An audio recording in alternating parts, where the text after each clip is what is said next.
DiscerningHearts.com presents Inside the Pages, insights from today's most compelling authors. I'm your host, Kris McGregor, and I'm delighted to be joined by Robert Royal, who is the president of the Faith and Reason Institute in Washington, D.C., and the editor of the online forum, The Catholic Thing. He's the author and editor and translator of more than a dozen books, and he writes and speaks frequently on questions of culture, religion, and public life. His work has appeared in a wide variety of publications in the United States and abroad. With Robert Royal, we go inside the pages of A Deeper Vision, the Catholic Intellectual Tradition in the 20th Century, published by Ignatius Press.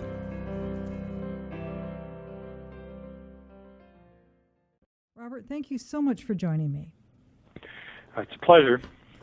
Absolutely fantastic book. What I found so fascinating about it is that it explores that Catholic intellectual tradition in a way that extraordinarily engaging and informative. It's so necessary, isn't it? Yeah, I'm glad you mentioned that, because one of my main concerns in writing this was to try to provide, not scholars, scholars work into the areas that I deal with, like philosophy or theology, scripture, literature, but I wanted to provide a kind of an overall arc so that the average educated Catholic can read this. There's a narrative to it. I hope that it is there's a certain clarity even when some of the ideas get a little complicated. Because we really need, I think as Catholics, particularly in the United States at this point in our history, we really need a kind of a sense of how rich our tradition is. I think we've mislaid a lot of it.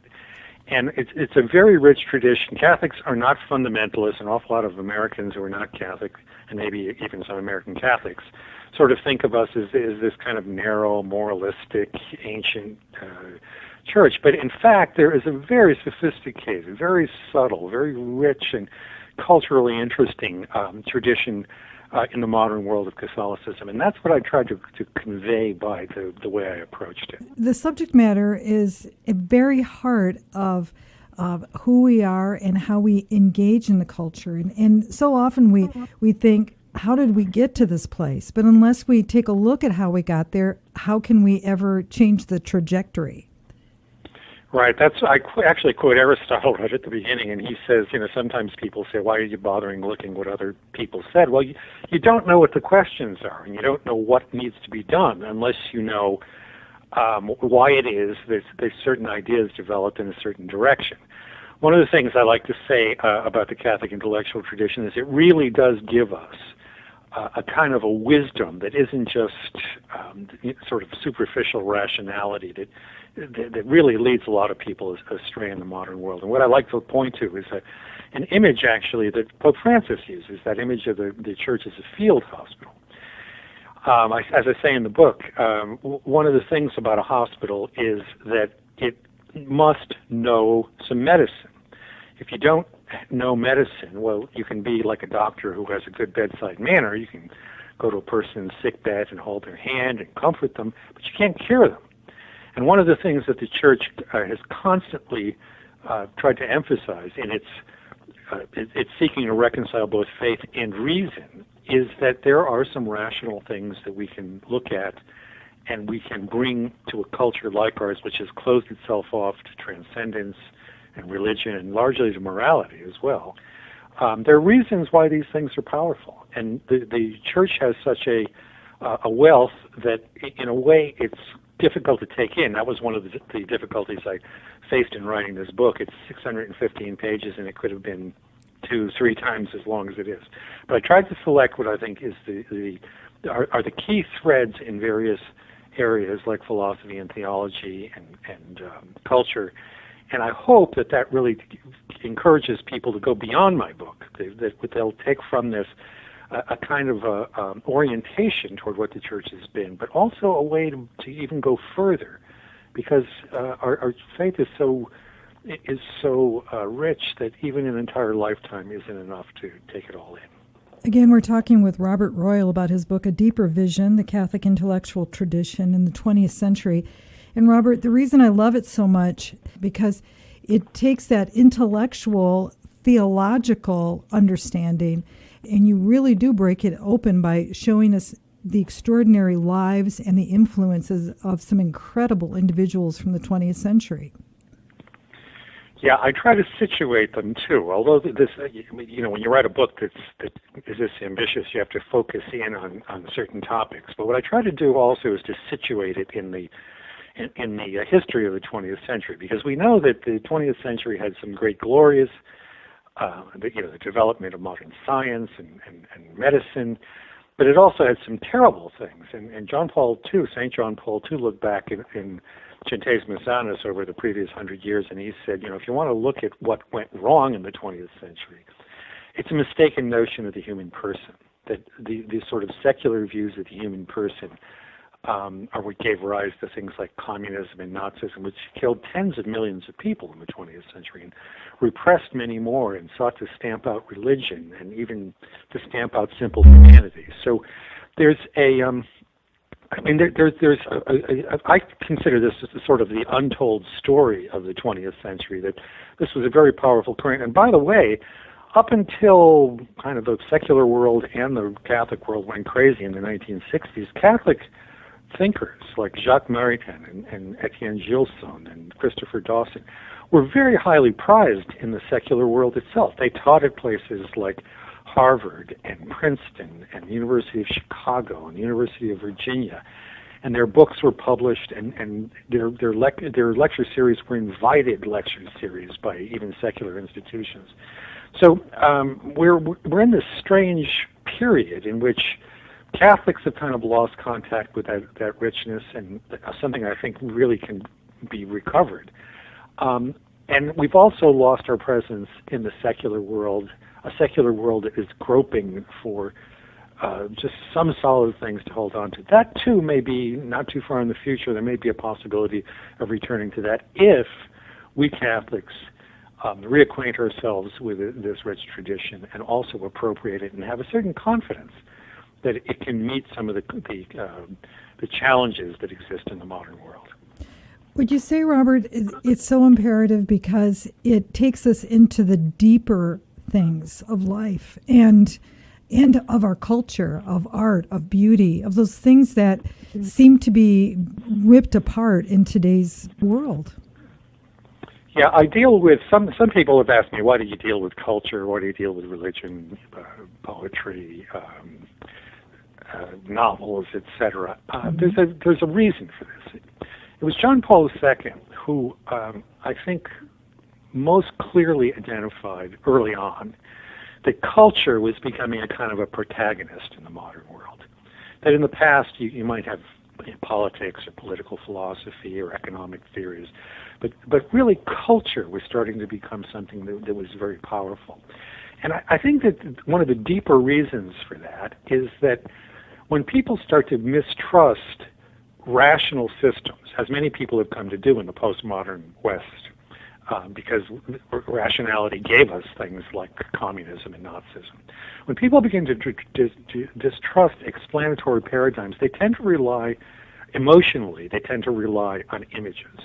And so the culture, the kinds of movies and the kinds of books and the types of poetry and the kinds of popular music that we listen to, all these things have an even greater effect on us than they might have had in the past, because we're attracted to them because of their beauty or their power, and unless we also recognize that there were some very powerful Catholic cultural presences in the 20th century, we lose another dimension that is very important to us. If you look at literature, even just in English, I try to deal with some other languages as well, but even just in English, when you look back, of course we all remember the great G.K. Chesterton and Hilaire Belloc, but if you look at the number of people in England alone, say, Evelyn Waugh and Graham Greene and others like that, who just had a profound sense of human sinfulness, of good and evil in the world, of things being worked out, and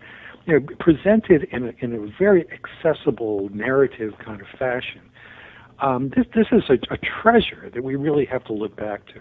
The title of my book, A Deeper Vision, is actually altered a little bit. The Ignatius Press thought the marketing people there thought it was a little too weird what I wanted to do. But the title I really wanted to use was deep down things. And that's a line from Gerard Manley Hopkins' great poem, God's Grandeur, that ends, and for all this, in other words, in spite of everything that human beings do, there lives the dearest freshness deep down things. So, the spring of grace, the spring of beauty, the spring of goodness is still there. It's something we have to look towards, rediscover, and then appropriate. Yeah, it really calls us when you use that particular paradigm.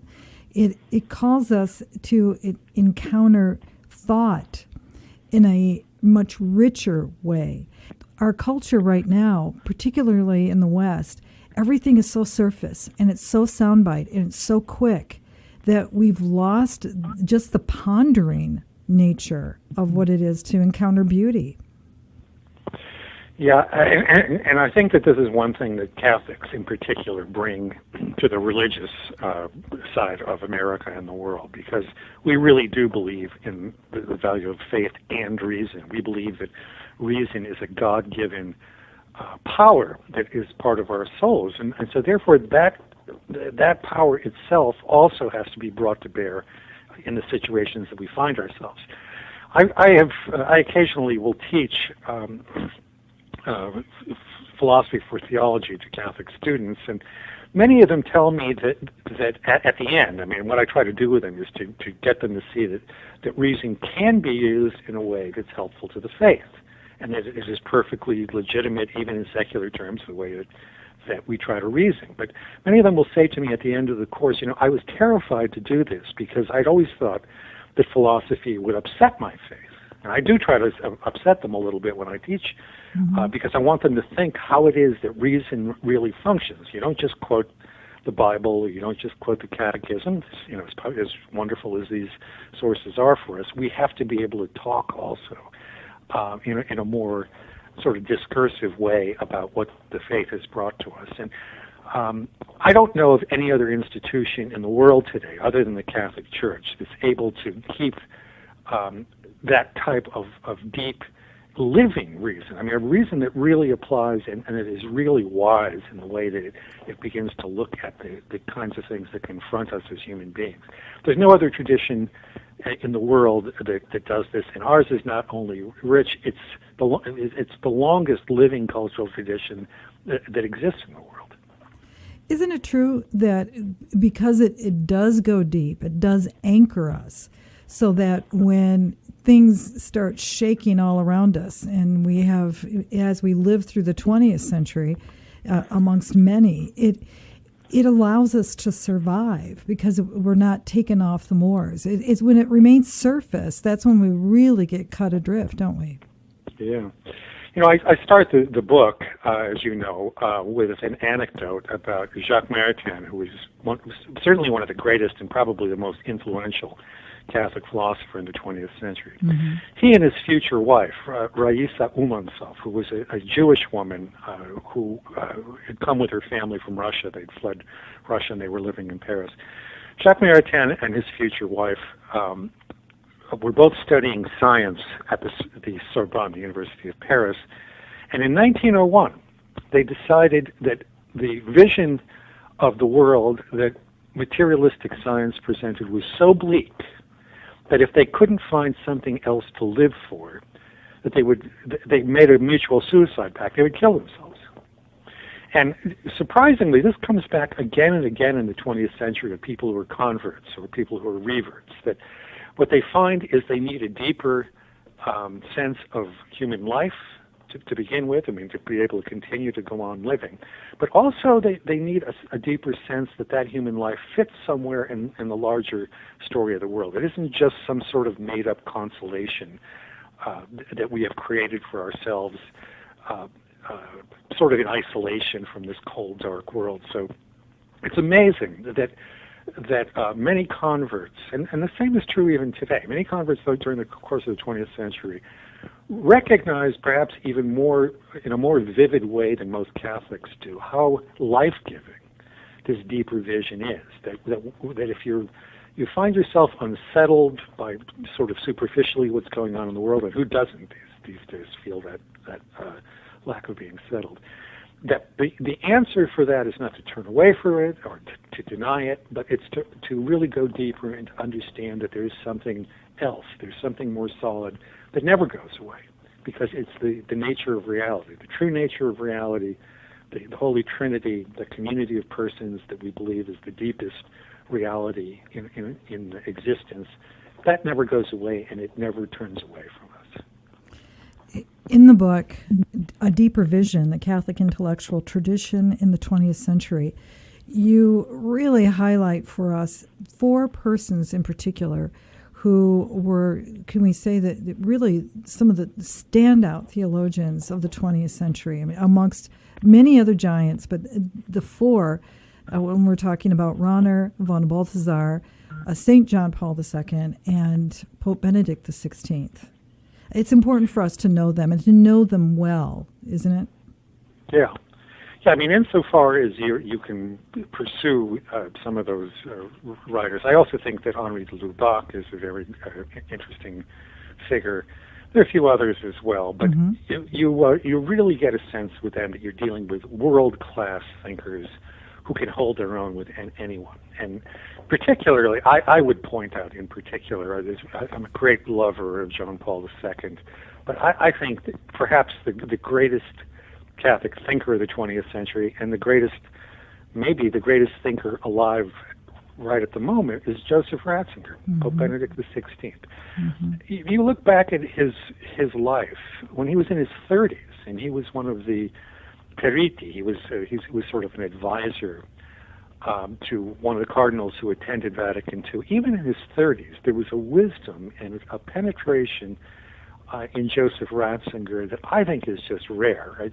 It's so rare that this is a personal story, but I was once in a session with my spiritual advisor, and he said, "Okay, you've been working on this book for so long. Who's rising to the top?" And I said, "Oh, there's no question." He said, "Well, who?" I said, "Well, it's Ratzinger. There's just nobody even close to him."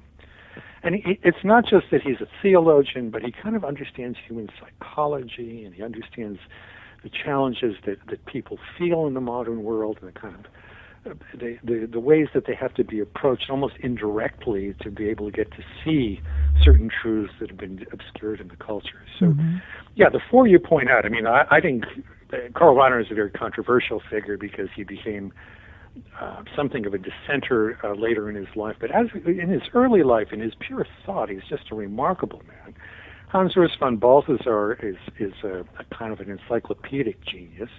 And of course, we know that John Paul II was one of the great, just one of the great actors on the world stage. Somebody who helped stabilize again Catholicism after the chaos that came after the Second Vatican Council, and who really did just so much more in terms of bringing a humane vision to the world and not incidentally ending communism in Eastern Europe.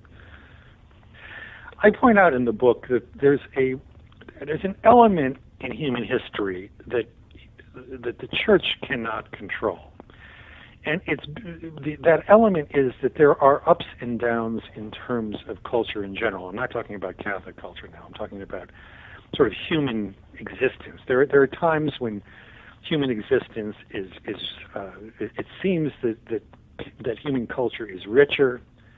You know, you can think about, I don't know, the Elizabethans and Shakespeare, or you could, I look at the beginning of the 20th century, and I think that there is a very fertile sort of cultural moment where you have painters like Pablo Picasso and composers like Igor Stravinsky and writers like James Joyce and Marcel Proust. There isn't, at the end of the 20th century, and I think it's also true at the beginning of the 21st century, there aren't in secular culture figures like that. I think that the same is true in terms of philosophy and theology. It's because of a kind of odd historical moment we're at, where there's a great deal of uncertainty. There's the oddity we have is that we've got the internet that makes available to us virtually all of previous knowledge and a lot of contemporary knowledge, and yet at the same time we have this sense that we're not connected to it, that it's floating out there, and there seems to be so much information overload that we don't know exactly where to grasp. So I think that what you're getting at, that we have to find a kind of the contemporary equivalence of these great figures, And by the way, let's remember that Joseph Ratzinger is not dead yet. Praise God. That he still continues to do some things that are quite interesting, and I think we may see some books of his once he is dead. Books that he probably doesn't want to publish while he's Pope Emeritus, because it might look as if he was commenting on the papacy of Pope Francis or for whatever other reasons. But the beginning of wisdom here is to go back. When you lose, one of the things you learn about when you hike is when you lose your way, is the best thing to do is not to just keep walking aimlessly, but to go back and figure out where you went off the right path. And when you do that, then there's a possibility of moving forward in a productive way again. So one of the things I hope this book will do is it only comes a little bit into the 21st century, but it gives us a place where we can see some threads, some very important, bright threads that were good in their day and have some things to say to us right now, but by becoming familiar with them, we have also a kind of a renewed possibility of going forward and being creative and responsible in the way that those people were dealing with slightly different problems than our own. I'm so glad you brought up the current situation we have in our ability to be able to access an incredible amount of information and via the internet. And for many out there, that access to the information is not necessarily always guided by those who have the type of, how do I want to say this, a scope or a breadth of scholarship that can help us. Now, while it's good that we have access to it, there is a danger, isn't there? And I'll use the language. It's almost would-be theologians, those who maybe know how to use the medium, but they're not necessarily at a point where they can really be great communicators of such depth. And so we end up maybe getting a populace, especially in the Catholic world, of those who are being formed in an arena that may be lacking of virtue and a number of other important elements to what it is to express Catholic thought. Am I making sense? Yeah, I think that's exactly right. There's an old joke that G.K. Chesterton told that in many respects, the modern trouble is not that we're vicious as much as it's the old Christian virtues that separated from one another have, gone prowling away like lions, just running wild. I think one of the things that a Catholic, in particular, wants to pay attention to is the fact that to be Catholic, which means to be universal, we seek to acknowledge and value all truth. So you can go on the internet and find some crazy, allegedly Catholic argument that has an element of Catholic truth in it, but it's just one element. It isn't embedded in that larger texture of understanding God and man and the world that the Church alone has been able to produce over 2,000 years. I mean, we absorbed Greek philosophy and Roman law and medieval insights, the Renaissance. You just look back. There's a tremendously rich tradition here that tends to get a balance better. And if anyone's listening to this and wants some advice, I would say that when you see some allegedly Catholic idea, some allegedly modern Catholic idea, think about it for a second in Catholic terms.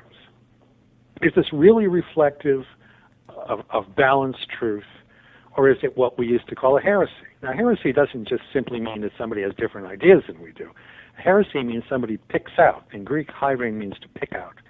You pick out one truth, but you neglect a whole bunch of others. So, if you look at the question, let's take a typical modern example of freedom. Now, we have all been endowed by our Creator with rights and with freedoms, because God has made us in His own image and likeness, and part of the Catholic understanding of the human soul is that we have free will, not absolute, but we have free will. We have an intellect that enables us to see the truth and then to try to follow the truth. Well, if you take that the way I just described it, it has certain balances. You're within the context of what God has created. If you take freedom to mean what many people, particularly here in the United States, mean today, that no one can tell me what to do and my idea of right and wrong is as good as anybody else's. Well, this is to pick out that one Catholic truth, that human beings are free, and to make it into a type of idol that destroys other truths, that we exist in an order, and we ourselves are made in a way that God himself intended to be respected and to be nourished in a certain way. So, these great modern ideas of freedom and rights and human dignity, these are all portions of the truth. A Catholic comes in and wants to contextualize those, relate them with one another, and relate them ultimately to reality, to God himself. So, we have a tool in the internet, as we have a tool in democracy, as we have a tool in freedom.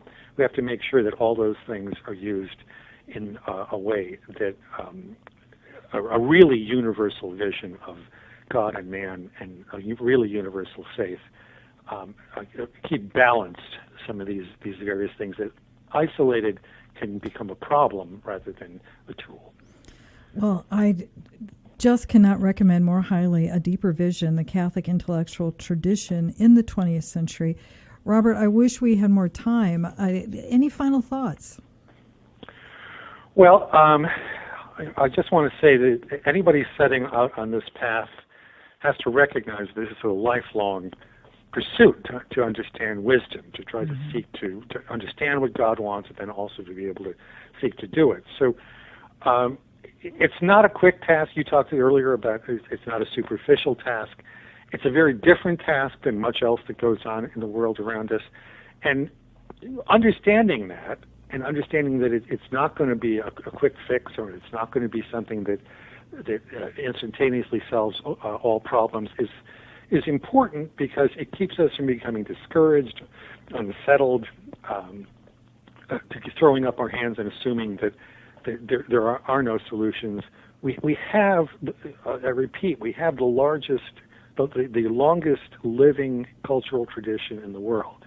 If we Catholics can't appreciate that's an objective description. If we Catholics can't appreciate and appropriate and live out that tradition, no one else will. So we have great responsibilities internal to the Church, but also we have great responsibilities towards the world, which is suffering because it doesn't it doesn't have a lively appreciation of the truth that only the Church can bring. Well said. Robert Royal, thank you so very much. My pleasure. With Robert Royal, we've gone inside the pages of A Deeper Vision, the Catholic Intellectual Tradition in the 20th Century. To learn more about this book or to obtain a copy, go to ignatius.com, the website for its publisher, Ignatius Press, or you can find it at any fine Catholic bookstore. To hear and or to download this discussion along with many others, go to discerninghearts.com. This has been a production of discerninghearts.com. I'm your host, Kris McGregor. Join me next time for Inside the Pages, insights from today's most compelling authors.